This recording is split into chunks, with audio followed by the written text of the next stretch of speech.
O Salmo 37 foi escrito pelo rei Davi. Ele é um salmo que destaca a importância de não prestarmos atenção na prosperidade dos ímpios. Ele é um salmo que questiona a justiça de Deus.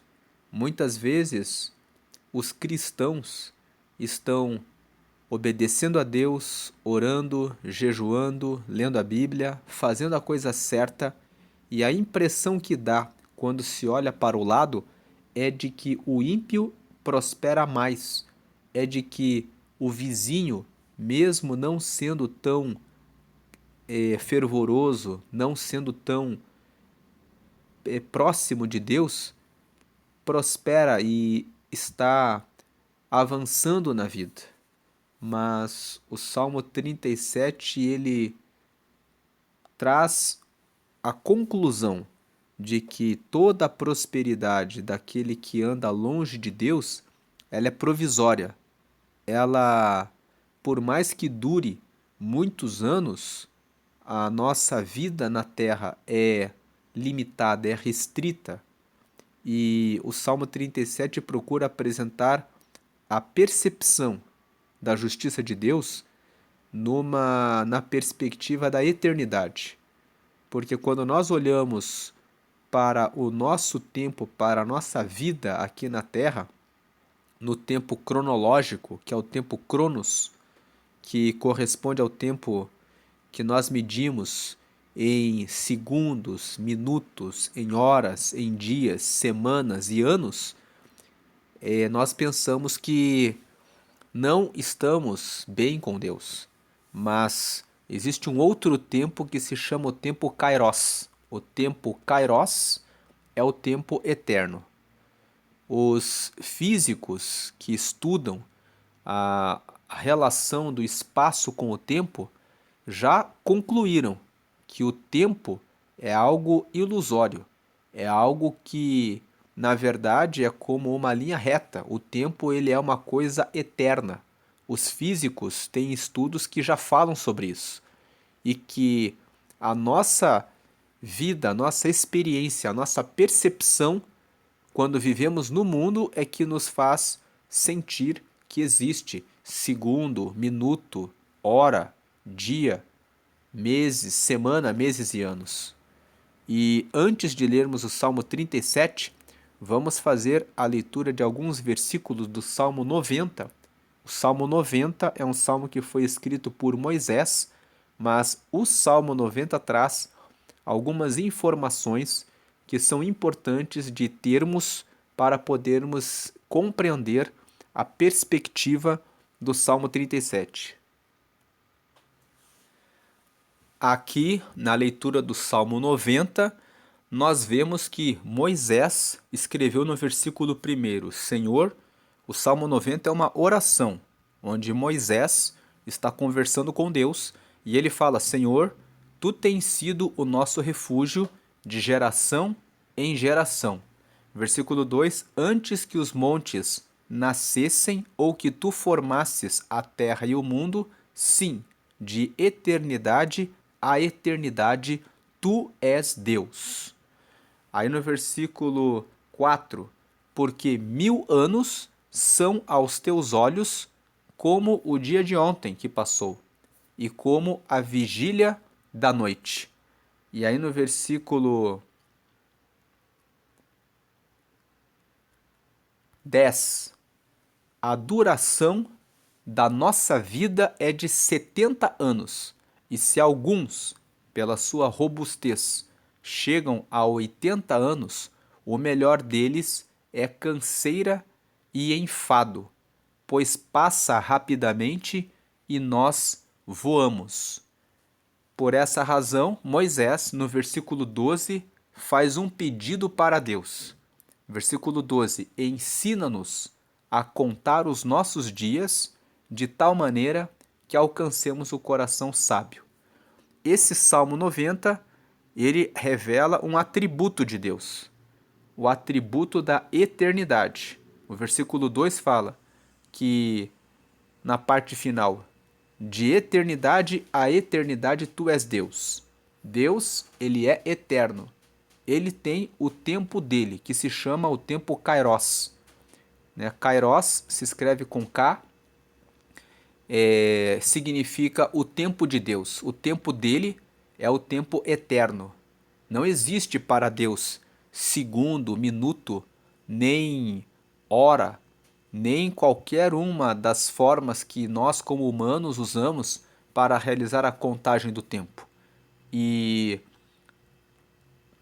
por entender isso, Moisés fez esse pedido a Deus no versículo 12, e esse pedido deve ser um pedido que você deve incluir nas suas orações, pedindo: Deus, me ensina a contar os meus dias, de tal maneira que eu alcance um coração sábio. Porque quando nós oramos, nós sabemos que os salmos, eles são orações, são cânticos, canções que foram feitas para Deus. E uma das formas de aprendermos a orar é meditando em salmos. Quando nós meditamos nos salmos, nós aprendemos formas como outras pessoas fizeram as suas orações, como elas pediram a Deus. E o próprio Deus permitiu que fosse feita essa coletânea, essa reunião de salmos, de orações e de cânticos para nos instruir como orar e como louvar a Ele, como cantar e adorar a Ele. Por isso, a meditação nos salmos é uma fonte de orientação para o relacionamento com Deus, para o crescimento da vida espiritual.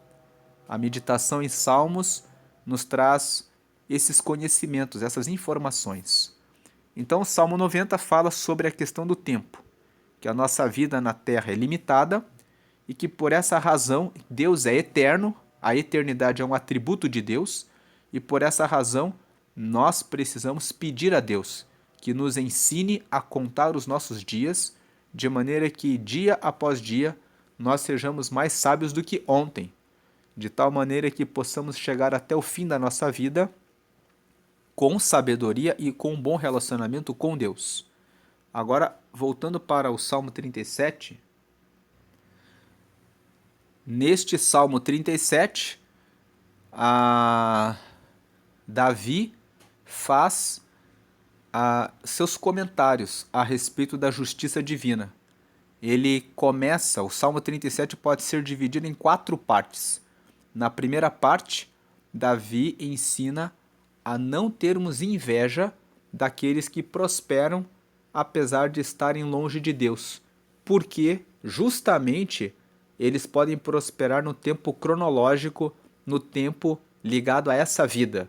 Mas como vai ficar a vida deles depois que eles morrerem? Para onde eles irão depois da sua morte?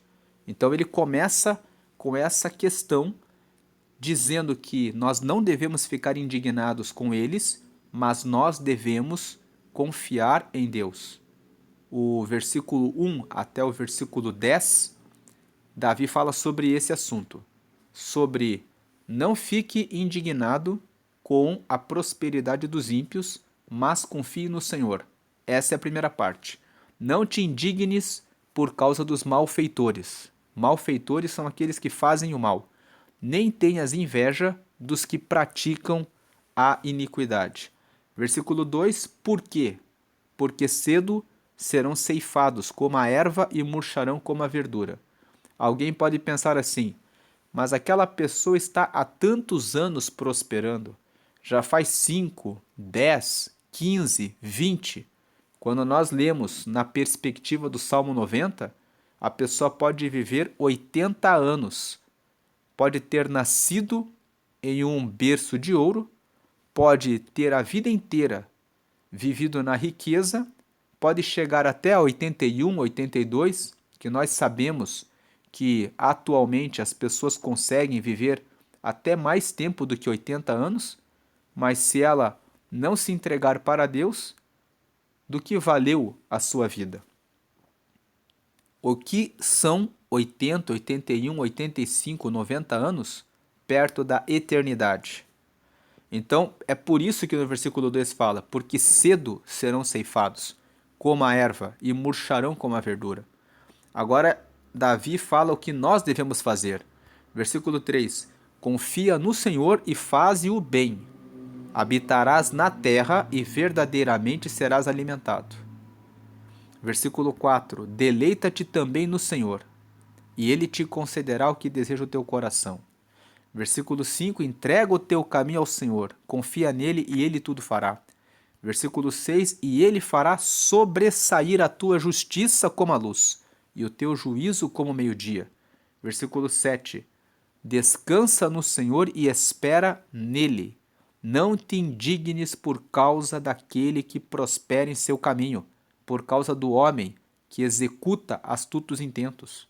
Versículo 8: deixa a ira e abandona o furor. Aquele furor, aquela fúria, aquela indignação, aquela mágoa, aquele ressentimento, aquela raiva. Por que aquela pessoa faz tantas coisas ruins e prospera? Não te indignes para fazer o mal. Não te indignes dizendo: aquela pessoa faz todas as coisas erradas e ainda consegue bons resultados, então agora eu vou me desviar do caminho de Deus e vou fazer as mesmas coisas que ela. Se você fizer isso e se desviar dos caminhos de Deus, você sabe que o caminho dela é para o inferno. Aquela pessoa não tem um relacionamento com Deus, ela não vai para o céu. E se você quer ser amigo de Deus, Deus não tem dado a você tudo o que você precisa? E se você está passando por um tempo de provação, saiba que Jó passou por provações muito piores e mais terríveis. Basta que você leia o livro de Jó e você verá quantas coisas ele perdeu e ainda assim ele valorizou o relacionamento com Deus. Em nenhum momento você vê Jó dizendo: por que o ímpio prospera? Toda a história de Jó é: eu vim nu para a terra e nu eu voltarei. Bendito seja o Senhor que me deu e bendito seja o Senhor também que tirou, e ele sabe por que eu estou nessa condição. O drama de Jó é perguntar a Deus o porquê, ele quer entender. Então, o livro de Jó, ele gostaria de saber por que eu estou passando por isso. Mas ele em nenhum momento sofreu reclamando de Deus. E quando nós lemos o versículo 3 até o versículo 6, nós vemos aqui o que Davi recomenda. Não fique indignado com eles, mas pelo contrário, confie no Senhor e faça o bem. Continue praticando o bem, continue realizando as coisas certas. Fazer a coisa certa não é fácil, porque o ímpio muitas vezes consegue resultados porque ele toma atalhos, mas tenha certeza que o atalho que ele tomou, lá na frente, será recompensado. E tenha certeza também que o bem que você faz de maneira constante vai permitir que o seu relacionamento com Deus seja constante. E a qualquer hora você pode ser chamado. A qualquer hora você pode ser chamado para estar com Deus.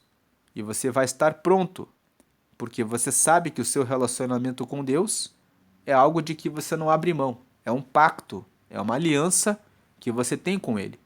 Você vai habitar na terra. O que significa isso? Significa que você vai morar na sua casa, você vai ter um lugar onde você estar.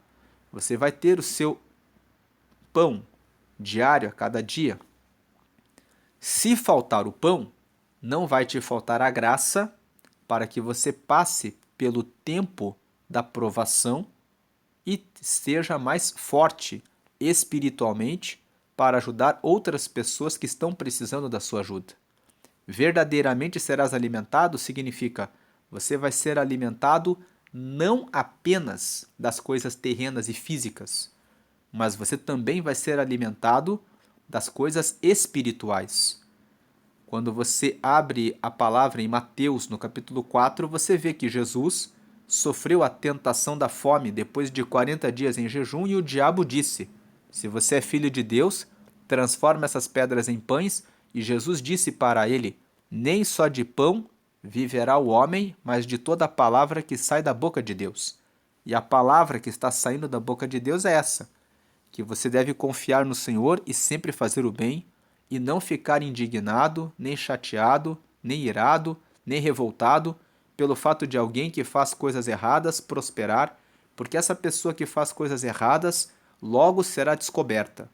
Nós sabemos pelos noticiários que muitas pessoas fazem coisas erradas, enriquecem e de maneira repentina são descobertos por uma operação, seja da polícia militar, da polícia civil, muitas vezes da polícia federal, e eles acabam sendo descobertos. Muitas vezes a pessoa é descoberta em flagrante por um policial militar que está fazendo ali o seu trabalho de ronda e de repente a pessoa é descoberta. Agora, você que confia no Senhor, você vai habitar na terra, significa Deus vai dar o que você precisa. No Evangelho de Mateus, no capítulo 6, você pode ler do versículo 25 até o versículo 33, que você deve prestar atenção nos lírios do campo, você deve prestar atenção nos pássaros e ver que Deus traz o alimento para os pássaros e veste os lírios do campo com roupas que nem mesmo quem trabalhou no palácio de Salomão vestiu. Então Deus, ele te dará essa vitória.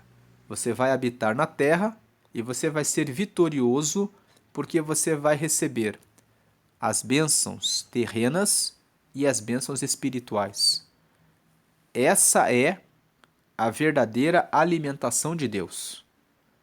A perspectiva que Deus tem a respeito da vida é diferente da perspectiva que os ímpios carregam na terra. Você não pode enxergar o mundo com as lentes, com os óculos do mundo. Se você olhar o mundo com as lentes do mundo, você vai achar que está fazendo a coisa errada. Mas as pessoas que olham para o mundo, elas olham para o mundo como se o mundo fosse tudo. Os segundos, os minutos, as horas, as semanas, os meses e os anos que elas vivem precisam ser muito bem aproveitados. Afinal, a vida deles se restringe a esse tempo terreno. E depois a eternidade é completamente longe de Deus.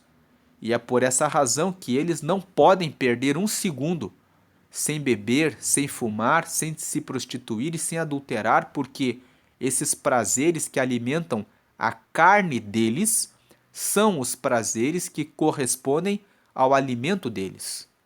E a vida final deles será no inferno e longe de Deus.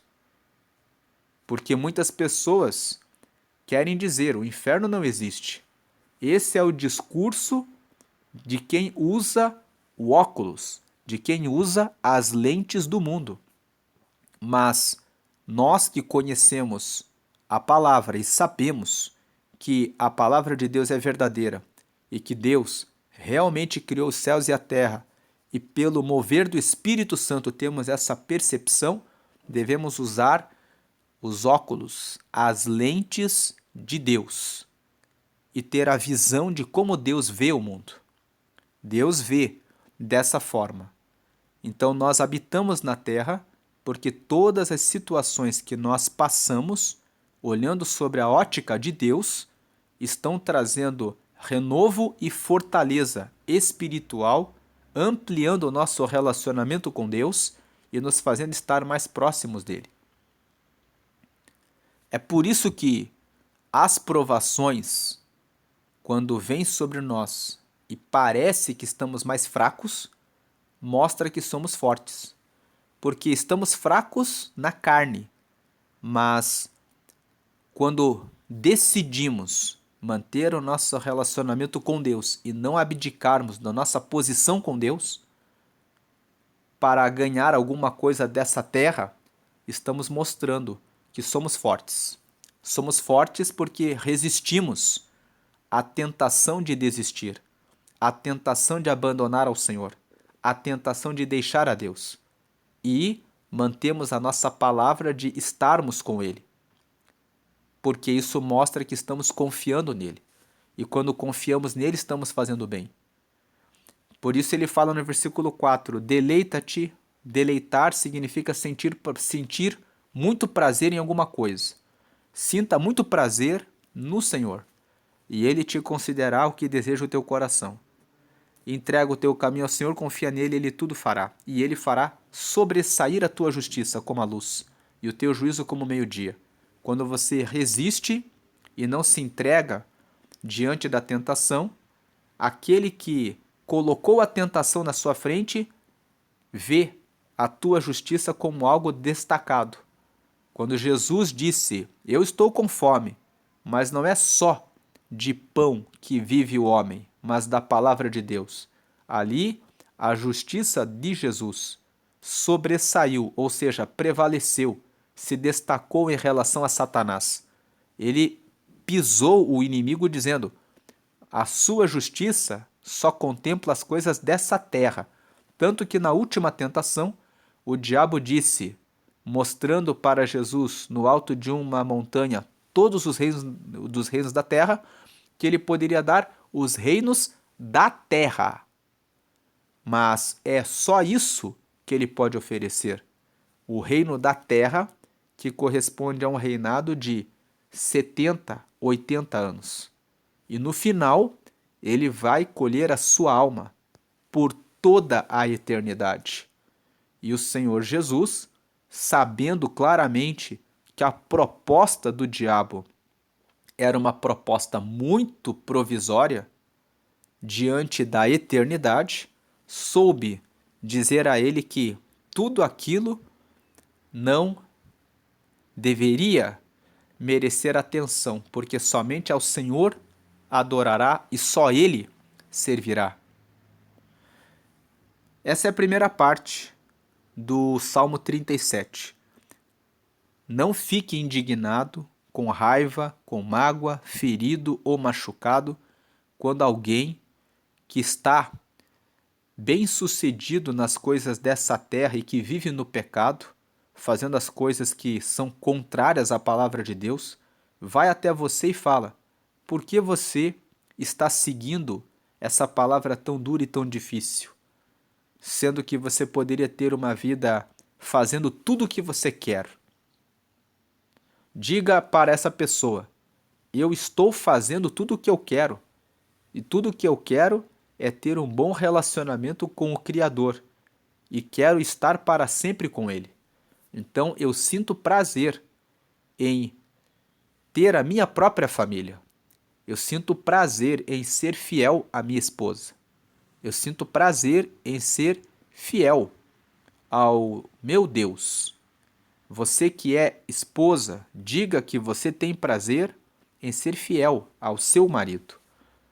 Você que é jovem, diga para os jovens à sua volta, eu sinto prazer em tocar para Deus, em fazer as coisas para o meu Deus, porque Ele é que me sustenta e me dá a verdadeira alegria. Os desejos que a minha carne me convidam são desejos que estão na minha vida em razão da natureza pecaminosa, mas eu não seguirei nessa natureza pecaminosa porque a minha alegria, eu sinto prazer em seguir para a eternidade com o Pai Celestial. Essa é a primeira parte. A segunda parte vai do versículo 9 até o versículo 21. E essa parte do versículo 9 até o versículo 21, Davi faz a comparação entre os ímpios e os justos. Ele mostra como que a primeira parte do versículo 1 até o versículo 10 aqui. Eu esqueci de ler o versículo 9 e 10. 9. Porque os malfeitores serão desarraigados, mas aqueles que esperam no Senhor herdarão a terra. Versículo 10. Pois ainda um pouco e o ímpio não existirá. olharás para o seu lugar e não aparecerá. Justamente o versículo 1 a 10, ele termina falando que os malfeitores serão desarraigados, ou seja, eles são como a erva do campo, eles vão desaparecer da terra. Mas aqueles que esperam no Senhor herdarão a terra prometida, herdarão o céu, herdarão o reino de Deus, herdarão as bênçãos do Senhor. Ainda um pouco, e o ímpio não existirá. Olharás para o seu lugar e não aparecerá. Quando você olhar lá no céu para o lugar do ímpio, ele não estará lá. Ele não vai estar lá. Jesus contou a história de Lázaro e do homem rico. Lázaro era um homem que viveu na terra como um mendigo, e ele procurava comer das migalhas que caíam da mesa do rico. E o Senhor Jesus contou que no momento em que os dois morreram, Lázaro foi recolhido ao céu e o rico estava no inferno, não por causa da riqueza, porque a riqueza não é pecado. Tem vários vídeos aqui do canal que eu tenho comentado sobre a riqueza, sempre lembrando que Abraão era rico, Isaac foi rico, Jacó foi rico, Jó, antes de perder as coisas e ser provado, era um homem rico e depois Deus deu a ele riqueza em dobro. Basta você ler Jó capítulo 42. E José de Arimateia era senador e foi o homem que cedeu o seu sepulcro para que Jesus fosse enterrado provisoriamente. Também era um homem rico. Então, a Bíblia tem muitos homens que foram ricos, mas esse homem rico especificamente era um rico que não havia se dedicado a Deus. E Jesus conta a história dizendo que o rico olhou para o céu e viu Lázaro e pediu que o Senhor permitisse que Lázaro mergulhasse a mão em água e fosse refrescá-lo. Então nós vemos que ele não encontrou, por não ter se entregado a Deus, um caminho no céu. Então essa aqui é a primeira parte do Salmo 37.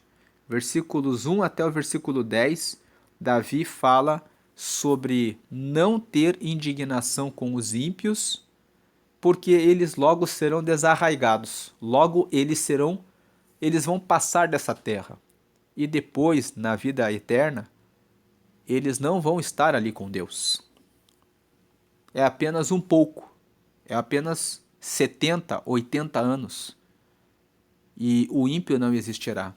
Mas aquele que segue a Deus, ele vai habitar aqui na terra, como diz o versículo 3. Habitarás na terra e verdadeiramente serás alimentado. Você vai receber o pão nosso de cada dia, você vai receber o trabalho, a veste, a morada, tudo aquilo que você precisa enquanto você estiver aqui na terra, nesse tempo provisório, você vai receber. E se você seguir os mandamentos do Senhor, meditando em Provérbios, eu sempre tenho falado sobre Provérbios. Provérbios é um livro que Deus deixou na sua palavra para trazer instrução, para que você desenvolva habilidades, conhecimento, sabedoria, discernimento e possa ter uma vida próspera aqui também na terra, mas uma vida em que a sua prosperidade está alinhada com o propósito de Deus. Agora, do versículo o versículo 11, na verdade, o versículo 11 faz parte da primeira parte. Veja, mas os mansos herdarão a terra e se deleitarão na abundância de paz. Então, o versículo 10 e o 11, o 10 fala o que acontece com o ímpio e o 11 que os mansos vão herdar a terra e se deleitarão na abundância de paz. Na verdade, então, é o versículo 1 até o versículo 11 é a primeira parte. Fazendo aqui a correção agora. Eu falei que era até o 10, é até o 11 na verdade. É o 1 até o 11. O 1 até o 11 é a primeira parte. Não fique chateado com os ímpios. Faça as coisas certas.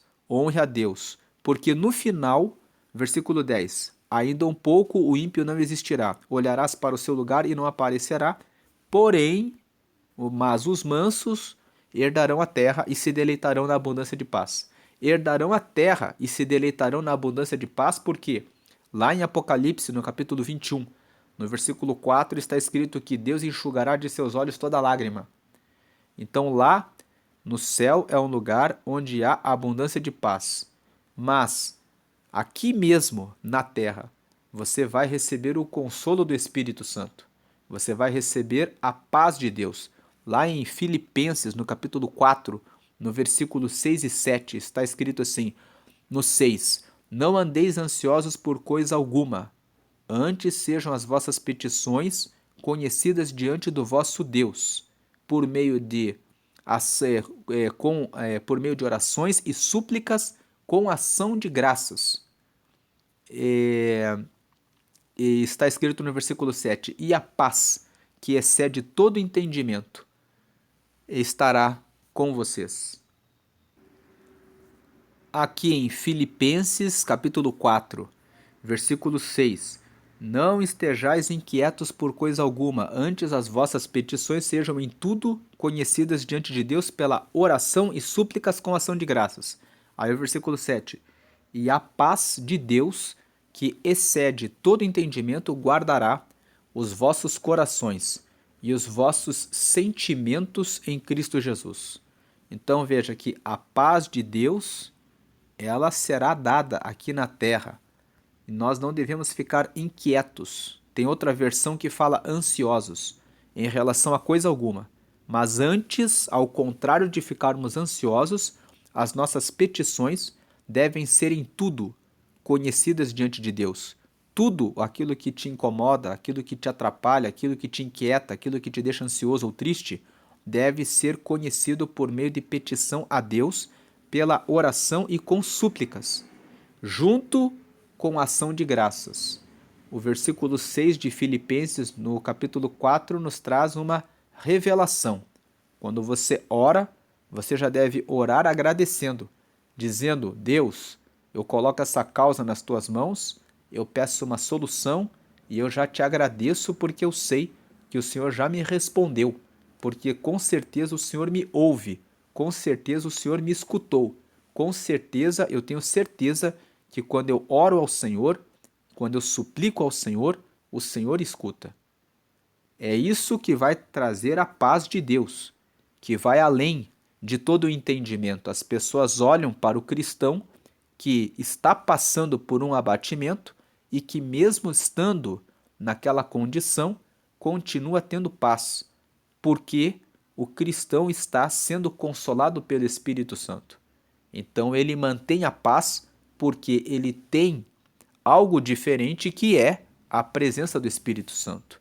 E é por essa razão que muitas vezes Deus permite que você passe por uma prova, vez por outra, para que você experimente a presença do Espírito Santo e possa mostrar que a presença do Espírito Santo de fato faz a diferença na sua vida. E é isso, essa paz, que guardará os vossos corações, guardará e os vossos sentimentos em Cristo Jesus, guardará os vossos corações de se desviar de fazer a coisa correta, guardará os vossos corações de olhar para o ímpio e ficar indignado e pensar em caminhar no lado errado, guardará os vossos sentimentos de querer se envolver com os prazeres da carne, de ter a busca pelas sensações e pelas experiências terrenas que levam para longe de Cristo. É por meio da oração que você vai receber a paz de Deus, que vai guardar o seu coração e vai guardar o seu sentimento em Cristo Jesus. Vai fazer você permanecer em Cristo Jesus. Voltando para o Salmo 37, aqui no Salmo 37, novamente, nós vamos agora ler a segunda parte. O Salmo 37 é dividido em 4 partes. Acabamos de ver a primeira parte. A segunda parte é do versículo 12 até o versículo 31. Nesses versículos, do 12 até o 31, Davi fala do contraste entre o ímpio e o justo. Como que o ímpio é e como que o justo é. Ele aponta os dois. Então ele fala aqui no versículo 12, o ímpio maquina contra o justo e contra ele range os dentes. Versículo 13, o Senhor se rirá dele, pois vê que vem chegando o seu dia. Deus dá risada daquele seu inimigo que fica tentando fazer o mal contra você. Versículo 14, os ímpios puxaram da espada e entesaram o arco para derrubarem o pobre e necessitado e para matarem os de reto caminho. Versículo 15, mas a sua espada lhes entrará no coração e os seus arcos se quebrarão. Então aqui o versículo 14 e 15 está dizendo, não adianta o seu inimigo criar armadilhas contra a sua vida. Você prevalecerá. Lá no livro de Esther, nós vemos a história que o Amã ele era de um outro povo e ele criou uma forca para matar Mordecai, que servia a Deus.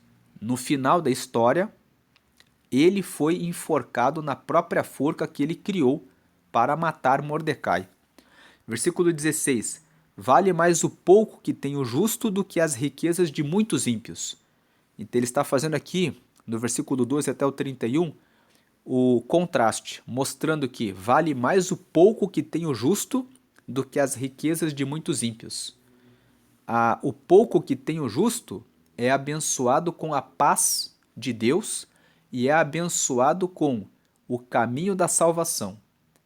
As muitas riquezas dos ímpios levam apenas a um momento terreno longe de Deus e que muitas vezes nem deixam eles satisfeitos. Eles ficam cheios de riquezas terrenas e muitas vezes reclamam do vazio que toma conta da alma deles. Versículo 17: pois os braços dos ímpios se quebrarão, mas o Senhor sustém os justos. Versículo 18: o Senhor conhece os dias dos retos e a sua herança permanecerá para sempre. Versículo 19: não serão envergonhados nos dias maus, e nos dias de fome se fartarão. Deus, ele sempre traz providência. Ele sempre vai trazer, no dia da provação, a porção necessária para que você passe por aquele dia.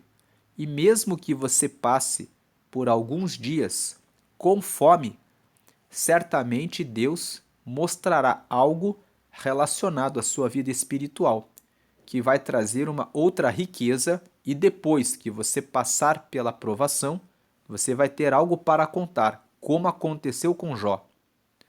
Versículo 20: mas os ímpios perecerão, e os inimigos do Senhor serão como a gordura dos cordeiros, desaparecerão e em fumaça se desfarão. Aqui no versículo 20 fala como a riqueza dos ímpios é provisória. Ela se queima, ela logo passa. Versículo 21, o ímpio toma emprestado e não paga, mas o justo se compadece e dá. Antes de ler o versículo 21 aqui, na verdade, o versículo 21 começa a terceira parte do Salmo 37. Então a primeira parte é do versículo 1 até o versículo 11, que fala a respeito de a comparação, né, do ímpio e do justo, que nós não devemos ficar com mágoa, raiva dos ímpios. O versículo 12 vai até o versículo 20, na verdade. Do 12 ao 20 faz o contraste entre o ímpio e o justo. Agora, do versículo 21, o versículo 21 ele também está falando do ímpio e do justo. Só que nós vamos separar o versículo 20, o versículo 21 para começar a terceira parte por um motivo. O versículo 21 ele fala que o ímpio toma emprestado e não paga, mas o justo se compadece e dá. Esse versículo específico ele está fazendo contraste em relação a coisas financeiras. E do versículo 21, os próximos versículos que nós vamos ler aqui, até o versículo 31, é a terceira parte do Salmo 37. É a parte do Salmo que fala que Deus cuida da vida dos justos. E os ímpios, e por isso o justo, ele pode se compadecer e dar. Porque o justo ele tem a confiança em Deus. Então esse versículo 21, embora ele esteja na continuação na mesma linha de raciocínio do versículo 12 até o versículo 20, fazendo o contraste entre o ímpio e o justo, ele fala de questão financeira. Então, ele faz a transição para a terceira parte. Então, a terceira parte é: o justo, ele se compadece e dá porque ele sabe que ele vai receber de Deus. Já o ímpio, ele toma emprestado e ele não paga. Ele não cumpre a sua palavra. Vamos ler aqui do 21 ao 31. O ímpio toma emprestado e não paga, mas o justo se compadece e dá. 22. Porque aqueles que ele abençoa herdarão a terra. Ou seja, os que o justo abençoa vão herdar a terra, e aqueles que forem por ele amaldiçoados serão desarraigados. Versículo 23. Os passos de um homem bom são confirmados pelo Senhor, e ele deleita-se no seu caminho. E ele deleita-se no caminho de Deus. Versículo 24. Ainda que caia, não ficará prostrado, pois o Senhor o sustém com a sua mão. Veja que o versículo 24 é uma das razões pelas quais o justo sempre, mesmo tendo pouco, ele se compadece e dá. Porque ele, como ele tem o relacionamento com Deus, ele sabe que não vai fazer falta. Ele sabe que o pouco que ele tem, ele ainda pode abençoar o outro porque ele terá. Versículo 25. Fui moço e agora sou velho, mas nunca vi desamparado o justo, nem a sua descendência a mendigar o pão. Veja que Davi aqui, ele fala, quando Davi escreveu esse Salmo 37, ele já estava velho. Ele está dizendo aqui para nós, ele traz essa informação no versículo 25. Fui moço e agora sou velho, mas nunca vi desamparado o justo, nem a sua descendência a mendigar o pão. 26. Compadece-se sempre e empresta, e a sua descendência é abençoada. Versículo 27. Aparta-te do mal e faze o bem, e terás morada para sempre. 28. Porque o Senhor ama o juízo e não desampara os seus santos. Eles são preservados para sempre. Para sempre. Mas a descendência dos ímpios será desarraigada. 29. Os justos herdarão a terra e habitarão nela para sempre. Habitarão nessa terra com a provisão de Deus e habitarão para sempre com Deus na eternidade. Habitarão a terra prometida também. 30. A boca do justo fala da sabedoria, a sua língua fala do que é reto. E versículo 31. A lei do seu Deus está em seu coração, e os seus passos não resvalarão. Então essa é a terceira parte. Como nós vimos, ele está falando a respeito de questão financeira, que Deus sempre vai cuidar da vida da pessoa aqui na terra. Quando eu digo questão financeira, embora o texto não fale diretamente de dinheiro, ele está falando de provisão. Está falando que o justo vai habitar na terra, que ele não vai ter falta de nada. Então, o que inclui a questão das finanças. E aí, por último, a última parte vai do versículo 32 até o 40. Davi reforça a ideia de que Deus sustenta os justos. Na verdade, aqui no versículo 21 até o versículo 31, Davi fala da confiança que o justo pode ter em Deus, de que Deus vai cuidar dele. Isso permite que o justo seja uma pessoa que faz o bem. Os justos podem fazer o bem, podem se compadecer, porque eles sabem que são sustentados pelo Senhor. E o versículo 32 até o 40, ele completa: é garantido que os justos são sustentados pelo Senhor. Ele fala: o ímpio espreita o justo e procura matá-lo. Versículo 33, o Senhor não o deixará em suas mãos, nem o condenará quando for julgado. 34, espera no Senhor e guarda o seu caminho, e te exaltará para herdares a terra, e tu o verás quando os ímpios forem desarraigados. O versículo 34, uma promessa de que você vai ver o ímpio sendo desarraigado. Você vai receber a terra que o Senhor reservou para a sua vida. 35, vi o ímpio com grande poder espalhar-se como a árvore verde na terra natal. Versículo 36, preste atenção nesse versículo 35 e 36. Vi o ímpio com grande poder espalhar-se como a árvore verde na terra natal. mas passou e já não é. Procurei-o, mas não se pôde encontrar. Agora o 37 e 38. Nota o homem sincero e considera o que é reto, porque o futuro desse homem será de paz. Agora, 38. Quanto aos transgressores, serão a uma destruídos, e as relíquias dos ímpios todas perecerão. 39 e 40. Mas a salvação dos justos vem do Senhor.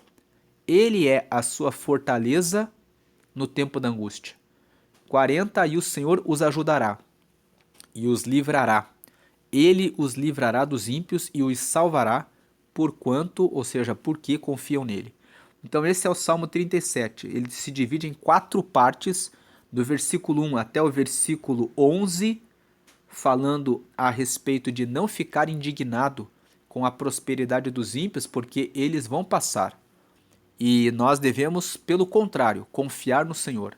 Do versículo 12 até o versículo 20, ele faz o contraste entre o ímpio e o justo. O ímpio fica procurando a destruição do justo, mas o Senhor protege o justo.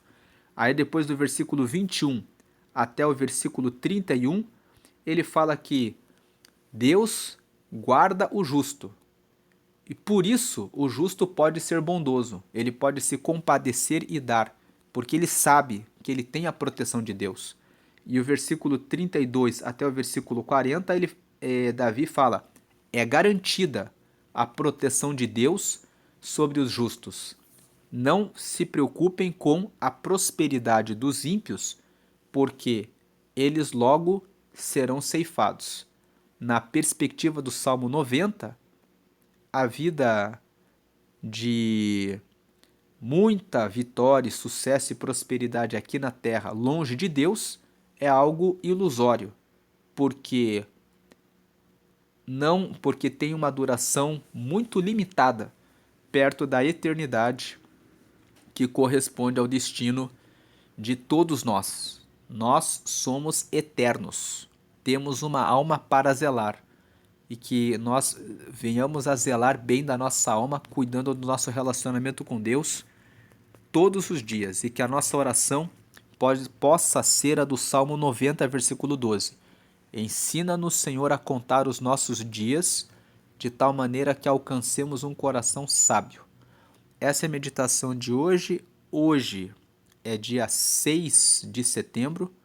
Nós estamos sempre incentivando a leitura de Provérbios. Provérbios tem 31 capítulos. Você pode ler Provérbios 12 vezes em um ano. Todos os meses ler Provérbios, porque Provérbios traz sabedoria, conhecimento, inteligência, entendimento, prudência e a capacidade de tomar boas decisões nos momentos difíceis da sua vida. Por isso Deus deixou o livro de Provérbios para trazer sabedoria para o seu povo. Então, no final de cada vídeo, eu deixo o provérbio do dia. Hoje é o dia 6 de setembro. Vou deixar aqui um vídeo chamado Recortes em Provérbios, capítulo 6. E o capítulo 6 nos traz muitas recomendações de como nós adoramos e honramos a Deus. Fala que existem 6 coisas que Deus abomina e 6 coisas que Deus detesta e a 7ª que ele abomina. E que são o olhar altivo, a língua mentirosa, as mãos que derramam sangue inocente, o coração que maquina o mal, a testemunha falsa, os pés que se apressam para praticar o mal, e a 7ª que ele abomina é aquele que cria separação entre os irmãos. Então, além desse texto, o Provérbios 6 fala de outros assuntos que nos guardam de passarmos por dificuldades, como, por exemplo, não ser fiador de pessoas estranhas, trazendo a recomendação de que se você quer fazer uma boa ação, fazendo uma conexão com o salmo que acabamos de meditar, seja alguém que tem para dar, para se compadecer e dar. Entre dar e emprestar, é melhor que você dê. Se a pessoa está te pedindo emprestado, é porque ela não tem. E se você entende que não deve fazer o empréstimo, então não faça. O dinheiro é seu e você, não emprestando, você conserva o seu, o seu dinheiro, aquilo que é seu, e não perde um amigo. De repente é interessante você não emprestar para ensinar aquela pessoa a administrar o seu dinheiro, o seu recurso. Você pode ensinar aquela pessoa, você não tem nada na sua casa que você possa vender? O que aconteceu com você que você caiu nessa situação para hoje me pedir emprestado? Muitas vezes, não emprestar é uma forma didática de ensinar aquela pessoa a administrar melhor o seu recurso. Você não tem que emprestar. Esses assuntos estão tratados em Provérbios capítulo 6. No lado direito tem o botão para que você possa se inscrever no canal. A graça e a paz de Jesus permaneça com você hoje e sempre. Amém.